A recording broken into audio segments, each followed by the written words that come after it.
Oh, it's That's new.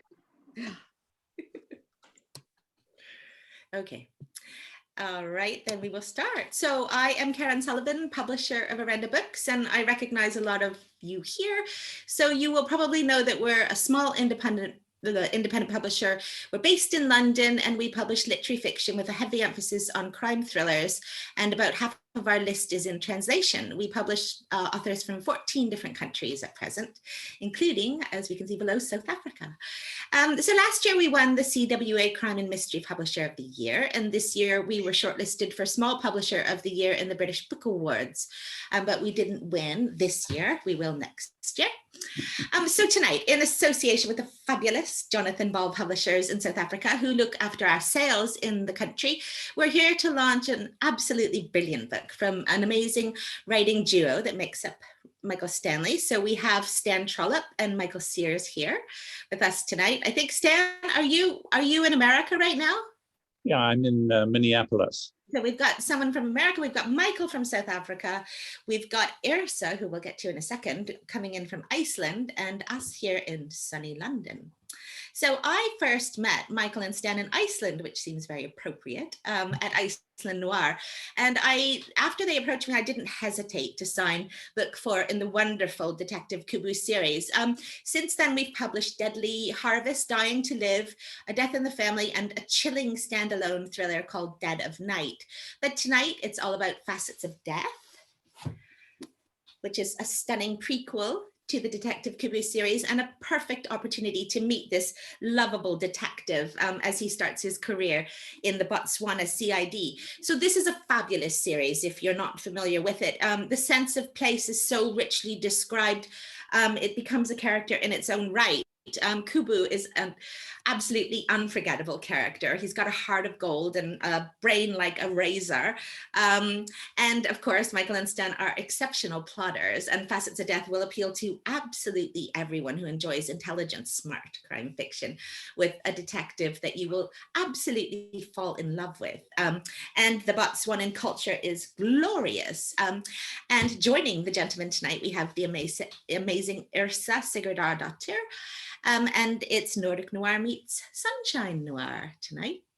So I'm going to read this probably very out-to-date, let me just get my notes up, bio of Ursa. Even though I know her intimately, you probably want to know much more about what she's done, the achievements in her extensive career. So she is undoubtedly the queen of Iceland Noir and author of the best-selling Thora Gudmundsdóttir crime series, and also the Children's House series, although Ursa, I think they've renamed the Children's House series something else now. She was born in Reykjavik and works, or did, as a civil engineer, and she made her crime fiction debut in 2005 with Last Rituals, which is the first installment in the Thora Gudmundsdóttir series. She's been translated into over 30 languages, and in 2011, her standalone horror novel, I Remember You, was awarded the Icelandic Crime Fiction Award and was nominated for the Glass Key, which is the most prestigious award, crime fiction award for Scandinavian countries. It has since been made into a film, which actually scared the living daylights out of me on a flight from Frankfurt to Iceland one year. But I would highly recommend it. And in 2015, The Silence of the Sea won the Petrona Award for Best Scandinavian Crime Novel. And The Legacy, the first novel in the Children's House or Freya and Holder series, was nominated for the Glass Key again and won the Icelandic Crime Fiction Award again. Her last book has also won the Icelandic Crime Fiction Award, and all of her books have been European bestsellers. Now, coming out in July from Hodder and Stoughton is this magnificent book. And if you take one look at the cover, I think you'll find it irresistible. It's called The Doll, and I've started reading this, and I will say you're in for another fabulous, very Ursa read. Brilliant. So Ursa's going to be asking the questions tonight, and we'd love to welcome her now, along with Stan and Michael. So we have signed copies of Facets of Death available from our own online bookshop. That's orendabooks.co.uk. And you can buy unsigned copies from any good bookshops, Waterstones, any independent. They're out there now.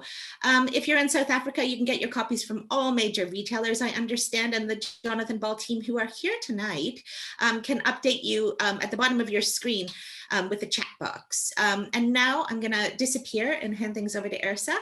If you have any questions at any point, please use the question Q&A facility at the bottom right of your screen, otherwise the chat, and we'll get to those questions in due course. We'll make sure that we have time to get through them. But for now, enjoy the evening. Ursa, over to you. Yes. Hi, Karen. Thank you for that introduction. And hi, Stan and Michael. I want to begin by congratulating you on another fabulous book. I loved it, loved it, loved it. I was expecting a lot because all of your previous books have been just fantastic, and you didn't disappoint. The only thing that disappointed me was that I somehow, because I thought the title was originally Facets of Death, because my English is not that great, and I thought it was a fantastic title. And you could come out with one that would be like the hose of death and all kinds of things. But then it turned out to be facet, which I understand means side, like a side or something. Yeah. Anyway, it's a gorgeous diamonds, book. Yeah, gorgeous book. But I love the title Facets of Death. You can imagine somebody being drowned in a basin or something like that. Yeah, it's up for grabs. I think it's more your scene than ours, actually. Yes. But it's just so good, and I recommend anybody to buy it, read it, just go for it now. But we're not here maybe to I could talk all day about how great it is, but let's maybe introduce, how about it starting by introducing Kubu to those who are Michael, do you want to take Kubu? Okay, I'll do that. Well, Kubu is our protagonist who's gone through our series.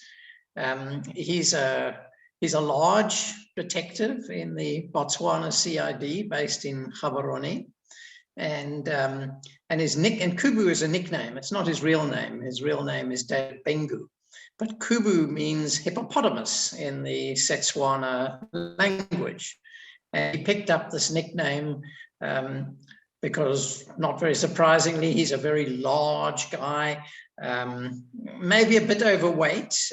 He would say maybe a bit overweight. His wife would say he's very overweight.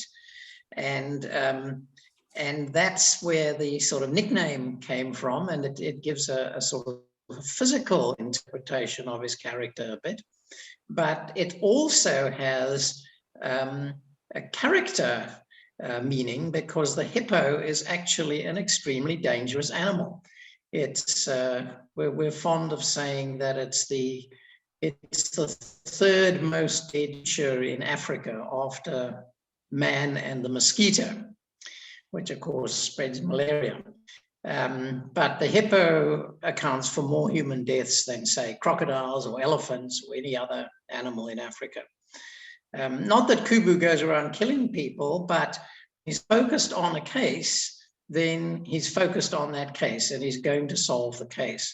So his commitment and his focus is also picked up by his nickname. He's happily married. He has, in the later books, he has 2 children, a daughter and an adopted daughter. This book is, as Karen mentioned, is prequel, so add on to his character then. Now, one of the interesting things about Stan, do you want to? Kubu, one of the interesting things about Kubu is that we never intended him to be the main character. We sort of call him our accidental protagonist. Our first book, A Carrion Death, starts with a body being found being eaten by hyenas in the middle of the Kalahari. And we were told, since this was our first book, that we should write what we knew. So we had a professor, since both of us are or were professors, as the main character. That was what we were going to do. But of course, if you find a body that's clearly been murdered, you have to get the police involved. So the Botswana police sent this big detective, Kubu, across the Kalahari in his Land Rover. And he was sort of singing away to himself, and he had a pile of sandwiches next to him and lots to drink. And we sort of had a lot of fun with him as he went. And by the time he got to the body, he had told us with no uncertainty that he was going to be the main character from there on out. And we absolutely had no plans for that. And we are so thrilled that he did that because people like him a lot. Yeah, I must say, with all respect to professors, Kubu is more interesting. Definitely, he's fantastic. Yeah.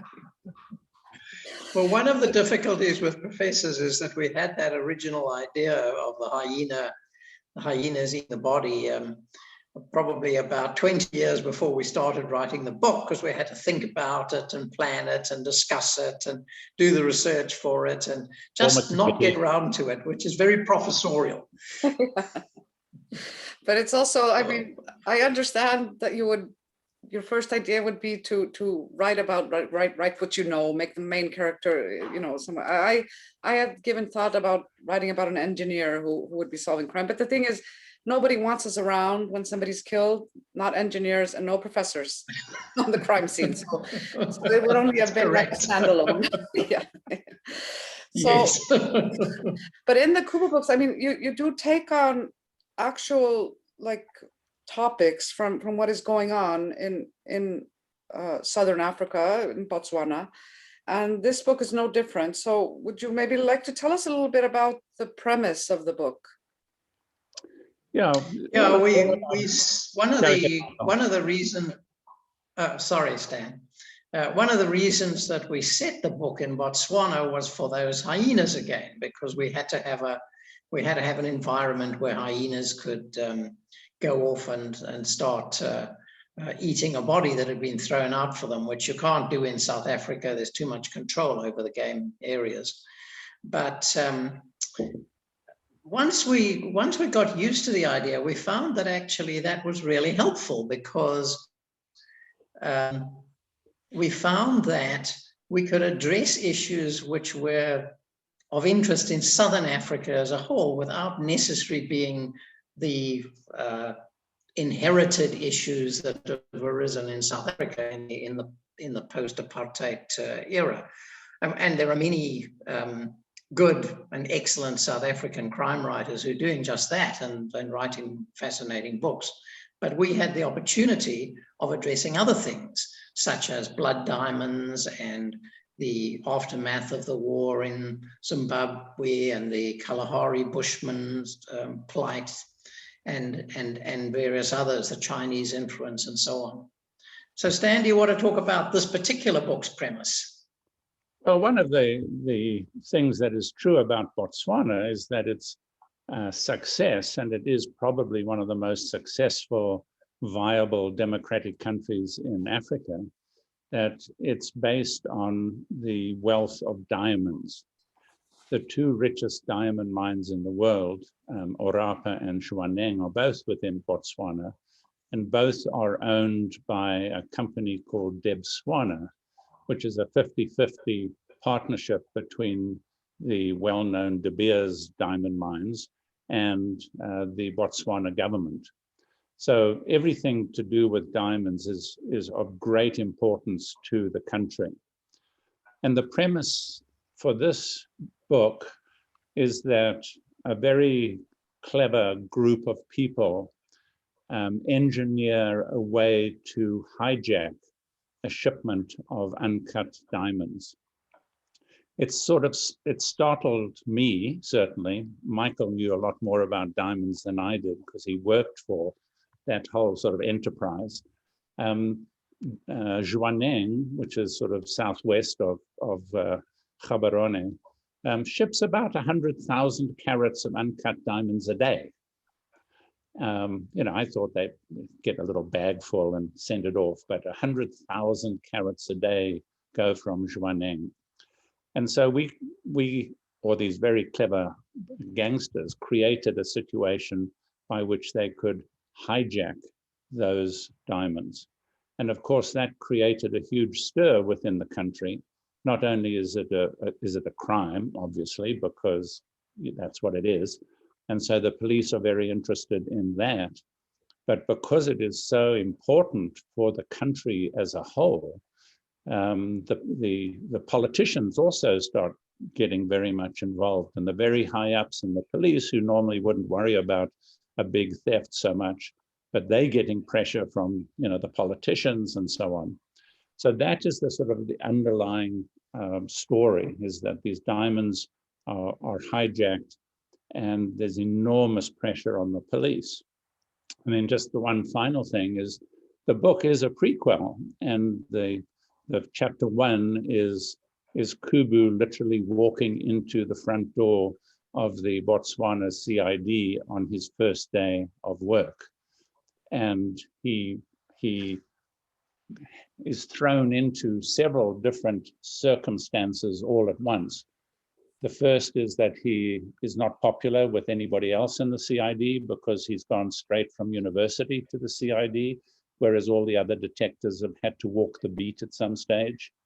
So they're sort of jealous. The second thing is that there is this huge theft, and he gets thrown into the middle of it because all the resources are being thrown into it. But it also puts him really on the line, and if he screws up, he may well, because of all this animosity around, he may lose his job. Mm-hmm. Can I, because I'm afraid I have two questions here from the audience, and I'd like to ask them before they disappear. So one is, how did Kubu come to like classical music? I'm curious because my African father did too, but most people don't realize that Black Africans can also enjoy classical music. Well, Kubu went to it's actually a private school. It's called Marua Pula, but it has a big outreach program which is funded by donations, gets a lot of funding from the US in particular. And so although it has children of expatriate diplomats and people like that who go there, it also has a large number, I think it's a majority of the students are actually funded on scholarships, simply on talent. And Kubu has one of these scholarships when he's a child in our fictional reality. So the Marua Pula School is well known for its music enthusiasm, and it's very Catholic in its tastes, including having opera and singing associated with classical music. And Kubu's classical music interest is particularly in opera. He very much enjoys singing it. He's very bad at it, so he's usually only allowed to do it when he's on his own. As, for example, in that Land Rover when he goes across to investigate the first body, and it's safe because nobody else is offended by his attempts.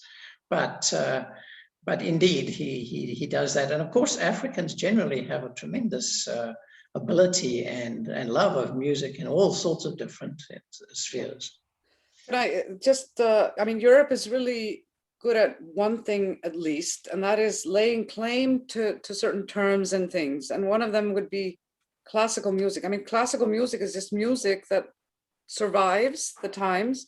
So I take it that there must be a lot of classical music that is local to Africa as well. So I don't think Europe should own this term, classical music. It's just music that's lived, But that's another story. And then we have another question here. How rife is police corruption in Botswana? And please tell me that it's worse than in Iceland, because it's really bad here. The answer is I'm not really certain. I read quite a lot of the Botswana press, There's an online newspaper that I follow reasonably frequently. And of course, there are also always some issues of police corruption. But and I'm going to put another caveat here. You must understand that basically I'm a South African. And to judge anything by South African police corruption makes everybody look absolutely fantastic. That's what I was fishing for. Yeah. I could tell. But to answer the question out of the other context, I haven't read that it is as rife as it is in a lot of other countries. I think that question came from Quay, and he writes a wonderful series, two wonderful series set in Ghana. So I think he's probably starting at a base where he's jealous to discover if there's anywhere that has worse police corruption than what he has to deal with in Ghana. I think South Africa will give him a run for his money, but I agree with Stan, not Botswana. Botswana's generally pretty well managed. One of the interesting things, yes, is way back before we published our first book, we met with the director of the CID in Botswana, and he was very insistent on a different form of corruption, on that we should write about it, and that was, he would take us to a place and he would show us and he would tell us a story about young women who had been murdered for body parts, what are called muti murders. And one of the problems with muti murders, and they continue even today in sub-Saharan Africa, is that the police are very, very reluctant to investigate them for several reasons. The first is that the young girls are killed by witch doctors, and so the police absolutely do not want to get on the wrong side of a witch doctor, because belief in witch doctors' spells is real. And so they want to try and avoid that. And secondly, the money that pays the witch doctors for these special potions that contain human body parts, the money tends to come from rich, affluent, very influential people, often politicians. And so you don't want to get on the wrong side of them either. And Michael, you can tell people why it's so hard to investigate them anyway. Well, yeah, I mean, I think it's the classical serial killer problem, that basically the victims are chosen for certain physical attributes, but they're not in general known to the killers. There's no connection between them and the killers. They may not be in the same area. The killers may drive to a distant village and find a girl who meets the specifications they want, and then they abduct her and take her away and kill her. And there's no natural chain for the police to follow. That is usually the hardest sort of murder to resolve. We have said that it's usually girls, but there are occasionally other people like men, etc., who are killed also for certain attributes that a client wants. Can I ask you, do you have to kill somebody? Is it not good enough to take a body part of somebody who's already dead? Would that work? They do. They do. Well, they do use body parts from dead people, but as Stan says, it's a different order of magnitude. But sometimes you find people saying, well, we don't want to have a post-mortem on our mother or whatever the case may be, because if she goes to the morgue, then I'll take bits away. And whether that's true or not, it's certainly a strong belief. So clearly there is a demand for that too, but there's, as Stan says, it's not quite the same level as the really worst cases. When I'm dead, you can take my body parts if it saves somebody else from being killed. That's for sure.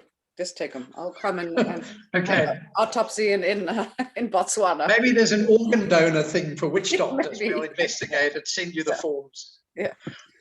But one of the things that you do so well is to bring to life like these type of things that for me are you know, highly unusual and oddities, like witchcraft. And I was thinking one thing, that because Iceland, is it a colonial thing? Iceland used to be a colony, and at that time everybody believed in witchcraft, because the thing is, when you're colonized, you have no control over anything. You know, they take the good stuff, give you shitty stuff, the colonizing country, and then you know, so you have to trust in higher powers somehow. Could that be the reason why witchcraft you know, had such a standing, I guess, in Africa, even though the colonizing nations are gone in a way? I've never thought about that. It's an interesting perspective. I've always thought that witchcraft comes out of sort of ignorance.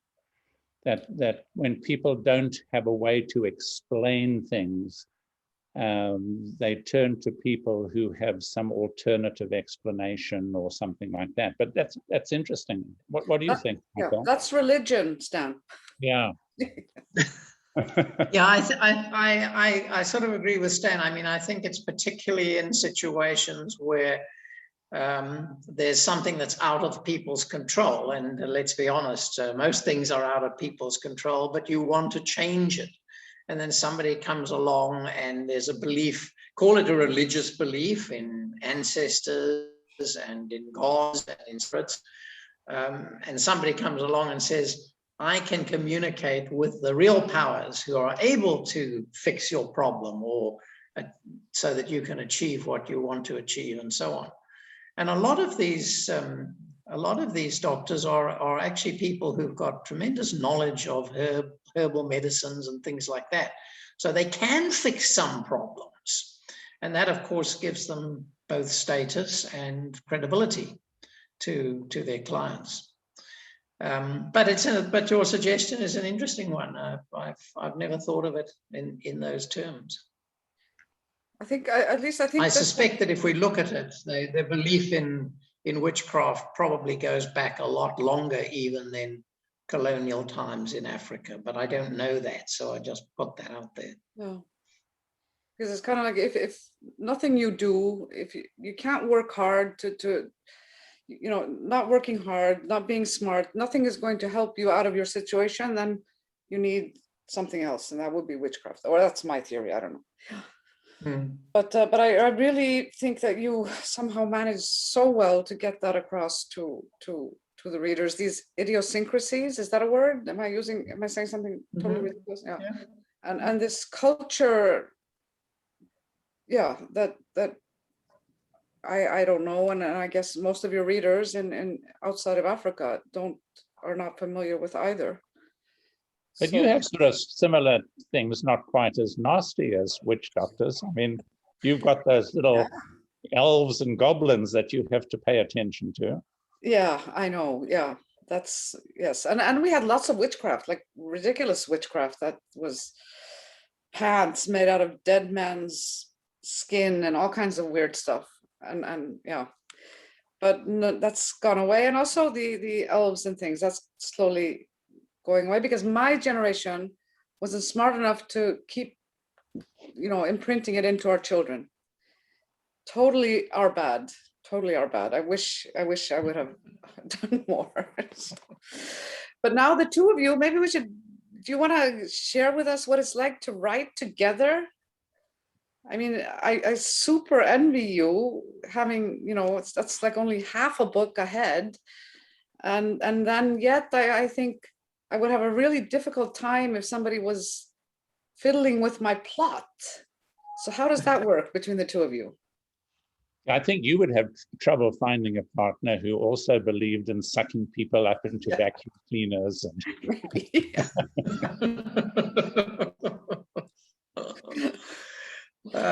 Shall I kick that off, Stan? Yeah.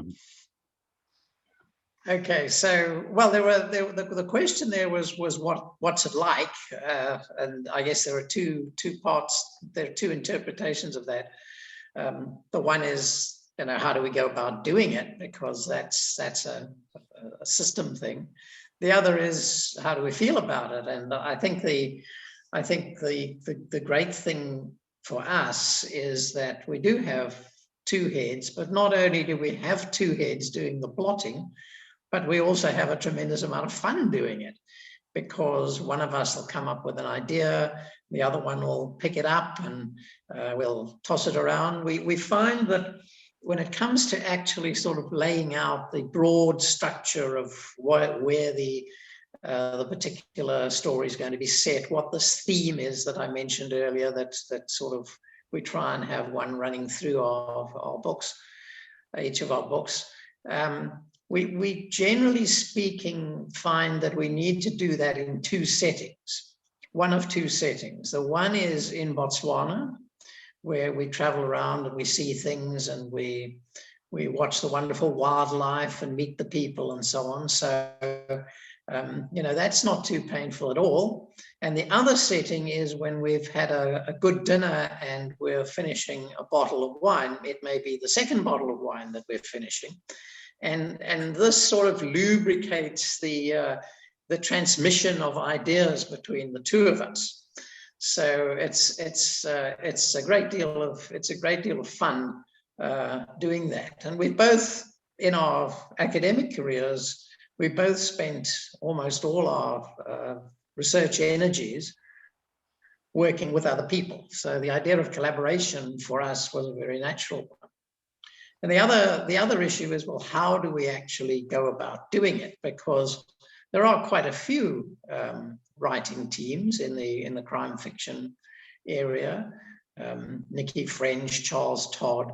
They tend to use a single name just because our first agent told us that it's hard enough for the public to remember one name, let alone two. So people tend to writing teams tend to put together a name.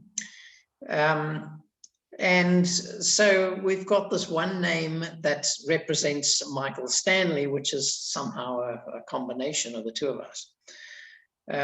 So very often what happens is that one of us will know about some particular aspect of the plot or situation or location and says, oh, I know a bit about diamond mining. Let me write the first draft of this section, of this chapter, or this section of a chapter, whatever it is. So I might then write the first section of the chapter, and I'll polish it up and try and get it the way I like it. And then with a certain amount of pride, I will send it over to Stan and wait for the applause and the plaudits to come back. And the great advantage we have is that if I'm in South Africa and he's in Minneapolis, as is the case now, then we can sort of work 24 hours a day because of the time change. So I finish it, go to bed, and send it off to Stan, and he opens it on his computer. Yeah, one of the interesting things about this is whenever Michael, and I have to say I as well, think we have written something wonderful and we send it to the other, it comes back totally slashed with red ink. So Michael's gem that he's just written and sent to me, and I wake up in the morning and there it's in front of me, it's just crap. And so you just slash it out and you say, well, there may have been some inkling of a good idea in there. So you make a sort of a comment on the side to try and reduce a bit of the pain. Now that was a good idea, but how about, and so you go through the whole chapter or whatever, the piece, and respond at a whole variety of levels. You respond overall with the general tone and direction of the piece. You respond about single words. This word doesn't really work. How about that word? And so particularly early on in the process, what goes back to the original writer can be heavily edited.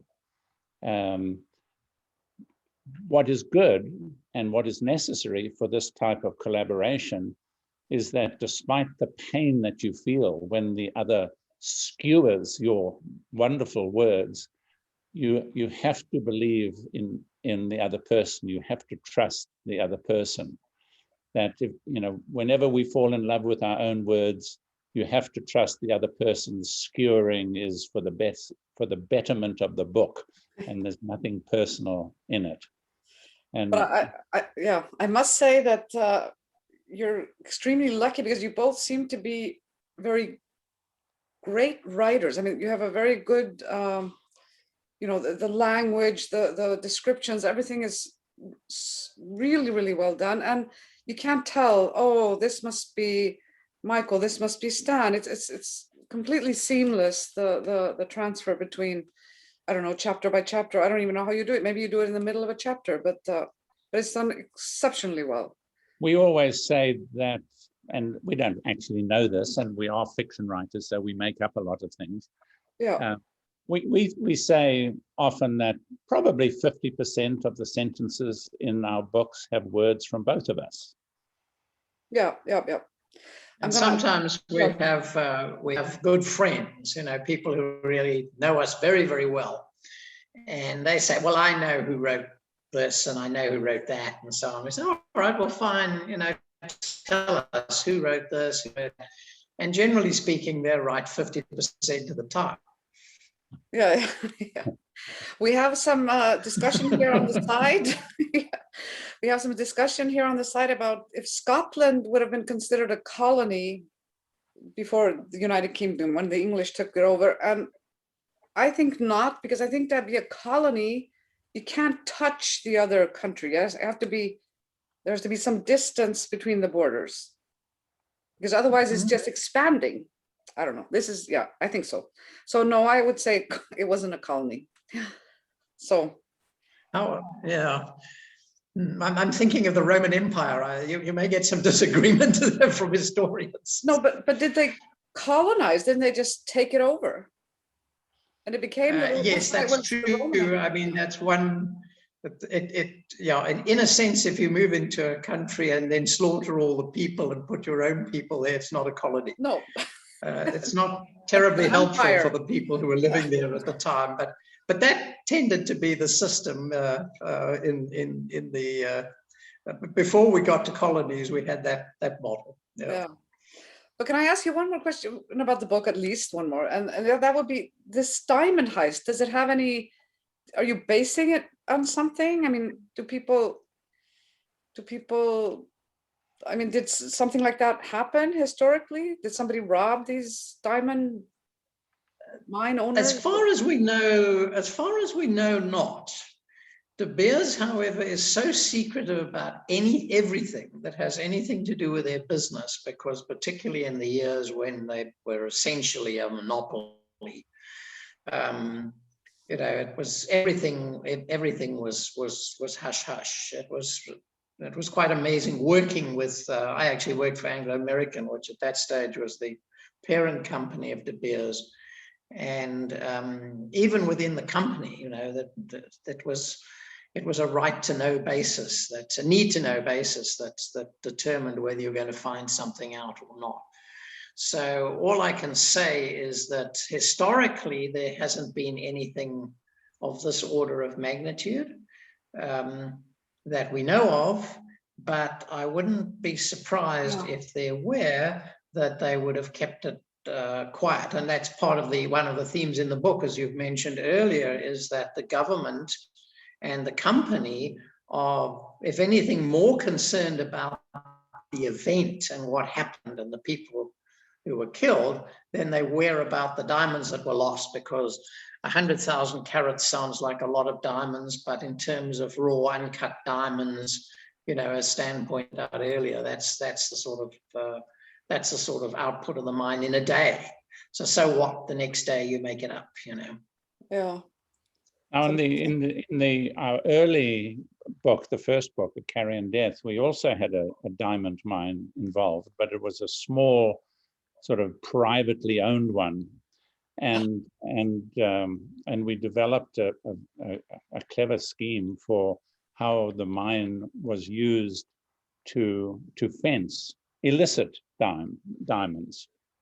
And we were quite pleased with that.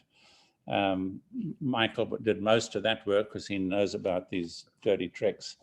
And turned out that about a year later, a diamond mine in Lesotho used the same technique that we had developed for fencing illicit diamonds. Yeah. But, yeah, I was rather worried that we might get a visit from the South African CID afterwards, but no, that didn't happen. Well, the night is young. But one thing, now that you've written the prequel, where are you going to take Kubu next? Are you going to continue with this early part of his life, or are you going back to writing about him as a grown-up man, or? Yeah, we just about finished the second book in the prequel series. Oh, nice, nice. And in the first book, he's just beginning to get to know his future wife. And as a young man who had zero experience in dating, that sort of is continuing as he's very obsessed by this woman, but has no idea what to do about that obsession. Yeah. And the whole thing is made harder for him by the fact that the crime that he's investigating, the crimes that he investigates, takes place in Chikawi, which is the other end of Botswana, at the point where the river that enters the huge Okavango Delta in the middle of the country comes into the country from Namibia. So he's a very long way away from her, and is not really in a position to communicate with her very much. It's all pre-cell phone, of course. No, but I for one look forward to reading the next young Kubu. Yeah. But would you ever think of writing a book that takes place in South Africa, or are you going to focus on Botswana? Well, we sort of did. Well, yeah, go ahead. Yeah, go ahead, Stan. Yeah. Well, we do have a standalone called Dead of Night. Oh yeah. The rhino. Yeah. Right. In which we have an investigative reporter called Crystal Nguyen, who is a Vietnamese refugee here in Minneapolis, actually. And she moves to a town north of here called Duluth, which is at the west end of Lake Superior. And she's an investigative reporter for a TV station, and she also writes for different newspapers as a freelancer. And she gets the opportunity, the reason why it's not important for this discussion, to go to Africa to finish a National Geographic article on rhino poaching and rhino horn smuggling and so on. And that one is set largely in South Africa, but it also has pieces of that. And Karen is showing it there. Thanks, Karen. It also has a few pieces in Switzerland, because the head of some of the international agencies are headquartered there in Geneva. And also she has to go to Vietnam because most of the rhino horns get funneled through Vietnam. And that's not only interesting for her because of the rhino horn stuff, but because her family comes from Vietnam. And she was very young and small when the family left to go as refugees to the United States. I have a question here from the audience. Are you pleased to see more African crime being published now? Absolutely. Yeah. No, and I think there's well, I mean, I guess the answer to that is pretty self-evident, since we are African crime writers. But yeah, I mean, I think it's a good question, because it's been a bit of a Cinderella experience for African crime writers, and now it's really, I think, starting to take off. And there are many excellent crime writers, not just in South Africa or Botswana, but anything but. I've already mentioned Kwai Korti in Ghana. There are superb crime writers in Nigeria, and of course in North Africa, Zimbabwe. Obviously, if I now start listing them all, then I'll get stuck because somebody will ask me for a specific example and my mind will be a blank. But I actually write a little piece, an article every month for the International Thriller Writers Association called Africa Scene, where I interview an African crime writer, or possibly somebody who doesn't live in Africa, but who set his book in Africa in a deep way, not just as a background drop for a Western style murder mystery. So I write Africa Scene every month, and each one involves interviewing an author about a recently published book. And so that's an opportunity perhaps to meet some of these people if you have a look there. As a reader, I must say I'm really glad to see more books coming out of Africa, because I love your guys' books, and for me, coming from the north, dying in heat is 10 times worse than dying in cold. In cold, you just fall asleep. In heat, you sweat, and there's not much you can do. You take off clothes, it gets worse. But at least in the cold, you can try to, I don't know, funnel in the snow or something. But so I think this is like there's so much to be had from Africa, crime novel wise, that I'm sure that it just must be a question of time when it really, really takes off. I've always noir. I've had so much admiration for Nordic noir writers, the creativity they have to get somebody to leave their little house with mucklucks and 22 layers of clothes and this, that, and the next, and they sort of trudge across the snow and the biting wind in order to kill somebody. Yeah. And how you people make that fascinating, interesting, and tense. Yeah. And of course, you have the other problem, which is that you have, 3 murders a year or something in Iceland? Well, it's picking up. Good. Glad to hear that. Yeah. But one question more here. Will there be more books with Crystal now Nguyen? Gwen? Basically, Gwen. Okay. Reading the book, the name was in my head, and it didn't sound like Nguyen. There was a anyway.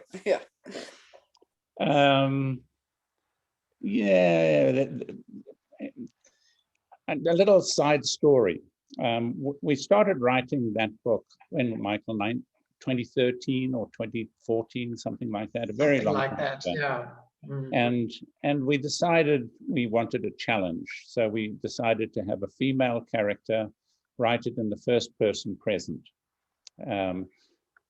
which is not trivial. And we wrote about 20,000 words. We were quite happy with it, and we couldn't do anything with it. We ran into a stone wall. So we put it aside and wrote another Kubu book, and then picked up the idea a bit later and changed it to first person cast, and then third person, and so on. And every time we did that, we ran into this brick wall at about 20,000 words. And so I said to Michael, I think the problem is we don't have a really good idea who Crystal Nguyen is. So why don't I write a chapter or two of a little story set in Duluth, Minnesota, and see if we can understand who this woman is as an investigative reporter. Turned out that I wrote 60,000 words of this chapter or two. So I have a complete novel about Crystal Nguyen before Dead of Night. And I've been fiddling with it for quite some time and sort of trying to decide what to do with it. So it's sort of strange to have a prequel when there's only one book, but there is another one. But in terms of a subsequent book for Crystal and Wen, we've talked about it, but haven't made a decision on it yet. Okay, there are some questions here related to that book. Is there a chance of a sequel to that, though? Considering how prolific the poaching crisis is in South Africa? Yeah, we just haven't made that decision yet. Yeah, I mean, yeah. Of interest to us, of course, because we're both very much involved in spending time in the bush, as you know, because you've done that with us. Oh, that was fantastic. Yeah. Yeah. There's another question. If you would do that, if you would, do another book with her, would you maybe make her meet Kubu? That's an interesting one. We were once asked about Kubu, whether we would organize for him to meet Mari Motswe from Alexander McCall Smith's #1 Ladies Detective Agency series. We never took that. We never took that very seriously. We certainly didn't try it out on Sandy McCall Smith. But let's see, Crystal meeting Kubu. A Kubu book and a Crystal Nguyen book. Yeah. I think I don't know, Stan. I think that'll require maybe 3 bottles of wine for that one. Now, I think this could be our first entry into the romance world. Yes. Yeah. Okay, then here is a question. Do you feel that De Beers has too much influence on the state of Botswana? Well, that's a very deep question, of course, because there's certainly a strong feeling that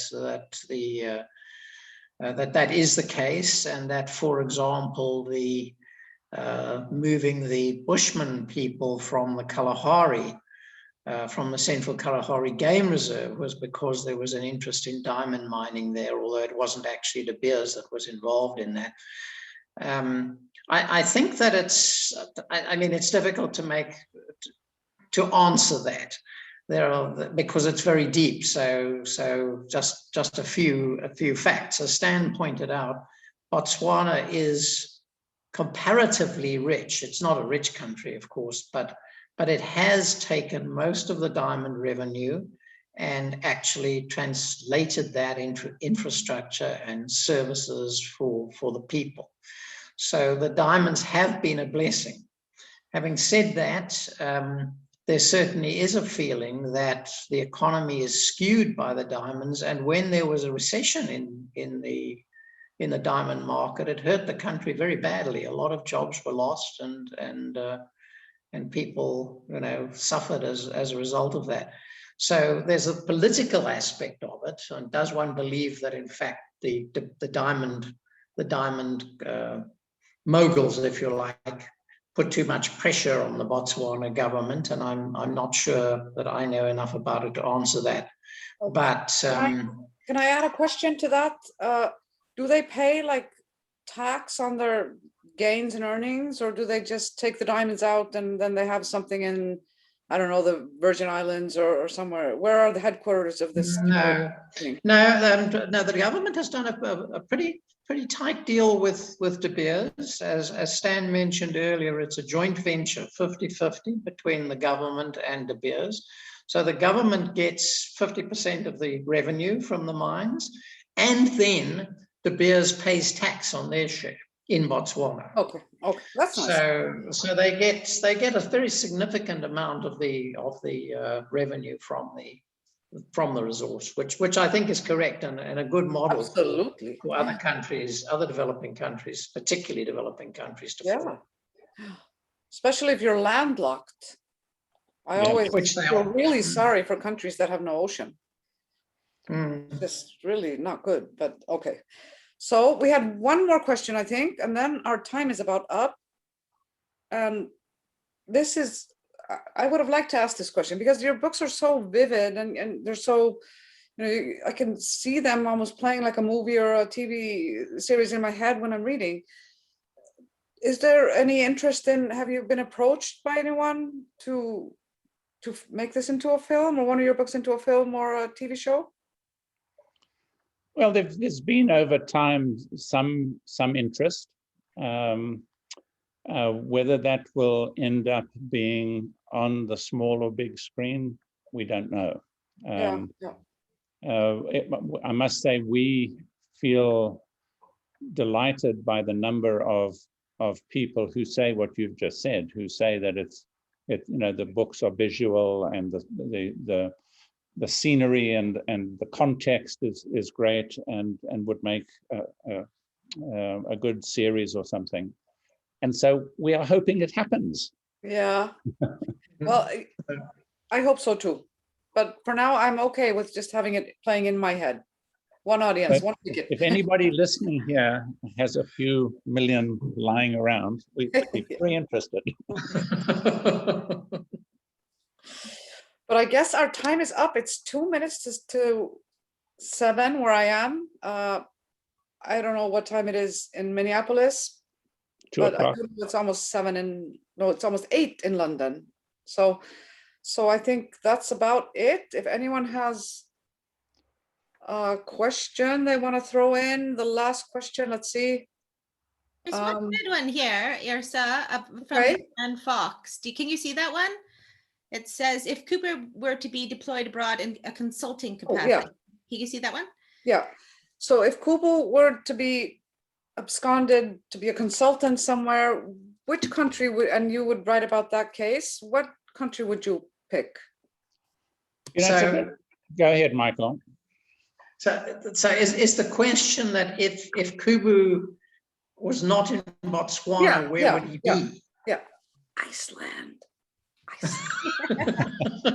think it's heading in that direction. I think it would be really difficult. I think it would be really difficult because Kubu is a child of Botswana. He's a child of the Swana people, and the language and the culture and the traditions form part of him.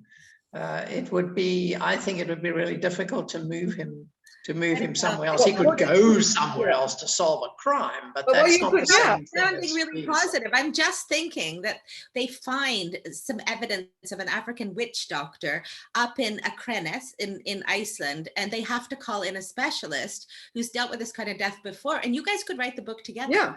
You can thank me later. Yeah. Or you can have a Botswana embassy in Iceland, and somebody's put in the embassy, and that has no jurisdiction for the Icelandic police. So Kubu. No problem with that.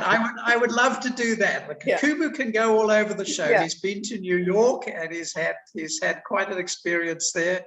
And he's been to South Africa, and for sure he can go to Iceland. Yeah. Even though I very much doubt that Botswana has an embassy there.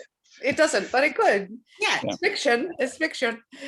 But one of the things I've just finished reading a very interesting book by a friend of mine who's a great writer, Sujata Massey, and this is the third book in a series of a young woman in Bombay. Perveen Mystery is her name, and she's a sort of a lawyer, except she can't work in the courts. So this is set in the 1920s.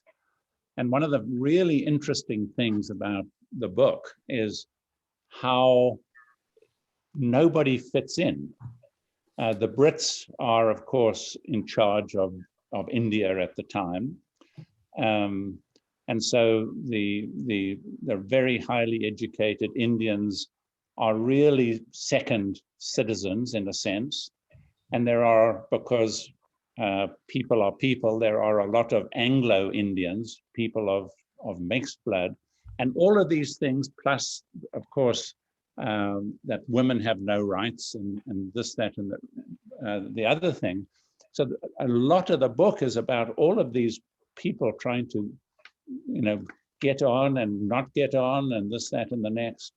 And I think it would be fascinating to put Kubu into a place where he doesn't fit and work completely around the fact that he is, you know, a total fish out of water, or a hippopotamus out of water, I guess I should say. Iceland. Iceland. There you go. Yeah. Horrified by the price of cookies in Iceland. I need to, there's one last question that just came up that I think should be answered. And that is, if someone hasn't read the series, where should he start? At the or he or she start at the prequel, or yeah, I would think so. I would think so. Yeah, definitely. I think so. Yeah, absolutely. We see him as a young man starting off a career, and I mean, all of his character is there, and it can only get bigger and better as the series goes on. He's wily, you know, he's such a good character. I would definitely start here. And that's why I was so excited to publish this book, because it's quite difficult bringing it. Well, we brought it the fourth book in a series, and it was quite difficult encouraging readers to start halfway through. Whereas now we're right back at the beginning. Yeah, I agree. I would recommend the beginning. Absolutely. And then others. Followed by the others. Yeah. Followed by the others, absolutely, one after the other. And I'm really excited to hear there's more in a prequel series. Yes. Because I quite like this young man, and I'm very interested to see how he meets his wife and develops his love of opera and wine over the years. Okay, but I think we're going to have to wrap it up here. I think that's all we've got time for tonight. But Ursa, thank you so much for guiding proceedings so brilliantly. And gentlemen, it's so nice to see your faces. Hopefully we can actually see you in person in the not too distant future, or at least let's see Kubu on the screen. That would be amazing news. In fact, you know, it could happen. I think the one thing that the one positive of the pandemic is that people have been watching so much more TV, streaming services, and we have had 4 of our book series optioned in the last, I guess, 6 months. So it's obviously, there's a voracious appetite, I think, for new material. So we may have to make sure we get this under the right noses. Absolutely. This is different. That's the thing also. It's not a copy of anything. It's different. Absolutely. And people love to be transported. I mean, part of the huge appeal of Nordic noir series on television, of which there are so many, is that we are transported to another culture, another sort of slightly alien world. And people just love that, you know, and instead of the sort of intense darkness, we'll have the intense light and heat. Which is more horrible. Exactly. You might get a bit of light in Nordic. You're not going to get any of that heat yet. Okay, but I'd like to thank everybody for coming. Again, we've got signed copies available from our website, which is orendabooks.co.uk, but they're also available everywhere. And we would urge you to pick up a copy, and they're great gifts for Father's Day, which is coming up as well, if you're interested. And I would definitely recommend that you head to the bookshops in July to pick up Ursa's new one, which is called The Doll, and it's translated by Victoria Cribb, and it's brilliant, of course. But thank you all for coming. It's been a fantastic evening, and we'll look forward to seeing you at our next launch. Bye. Thank you all. Thank you very much. Nice to see you again. Yeah. Bye. Yeah, thanks, Karen and your team, and thanks to Ursa and everyone for joining us tonight. Yeah, Thank you. Such a great evening. Good night. Loved it. Bye.